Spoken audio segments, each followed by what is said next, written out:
मोदी सरकार के हाल ही में पेश किए गए नए संविधान संशोधन बिल को विपक्ष के भारी विरोध के चलते जेपीसी के पास भेज दिया गया है। लेकिन अब विपक्ष की पार्टियों ने जेपीसी को ही बहिष्कार करने की बात कही है। टीएमसी के बाद अब समाजवादी पार्टी ने भी जेपीसी बैठक से किनारा कर लिया है। दोनों ही पार्टियों ने इस फैसले के पीछे की वजह भी बताई है, जिसे लेकर अब चर्चा तेज हो गई है कि क्या अब इंडिया गठबंधन के बाकी दल भी जेपीसी का बहिष्कार करेंगे। देखिए रिपोर्ट। केंद्र सरकार के हालिया संविधान संशोधन बिल को जेपीसी के पास भेज दिया गया है। इस बिल के मुताबिक अगर कोई पीएम, सीएम या मंत्री 30 दिन से ज्यादा हिरासत में रहता है तो उसकी कुर्सी चली जाएगी। लेकिन अब इसे लेकर विपक्षी दलों के तेवर सख्त होते दिखाई दे रहे हैं। पहले टीएमसी ने जेपीसी से खुद को अलग करने की बात कही थी और अब यही बात समाजवादी पार्टी ने भी कह दी है। दोनों पार्टियों ने जेपीसी को तमाशा करार दिया है।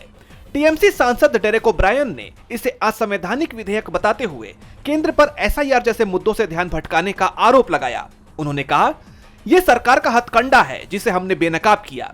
वहीं सपा प्रमुख अखिलेश यादव ने कहा है कि इस बिल का मूल विचार ही त्रुटिपूर्ण है।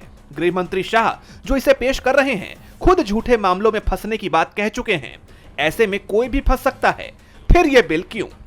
सपा टीएमसी के रुख के बाद इंडिया गठबंधन के दूसरे दलों ने भी जेपीसी को लेकर अपना रुख सख्त करने के संकेत दे दिए हैं। टीएमसी और सपा नेताओं का कहना है कि जेपीसी में भी उनके सदस्यों की बात नहीं सुनी जाती। वैसे भी ये बिल पूरी तरह से असंवैधानिक है, इसलिए वो इसका बहिष्कार करेंगे। अब ये भी कहा जा रहा है कि कांग्रेस और दूसरे दल भी इसी तरह का फैसला कर सकते हैं। कांग्रेस के कम से कम 6 सदस्य जेपीसी का हिस्सा बन सकते हैं। लेकिन जिस तरह से इंडिया गठबंधन इस मामले में एकजुट नजर आ रहा है, उससे मोदी सरकार चिंता में दिखाई दे रही है। डीबी लाइव उत्तर प्रदेश की रिपोर्ट।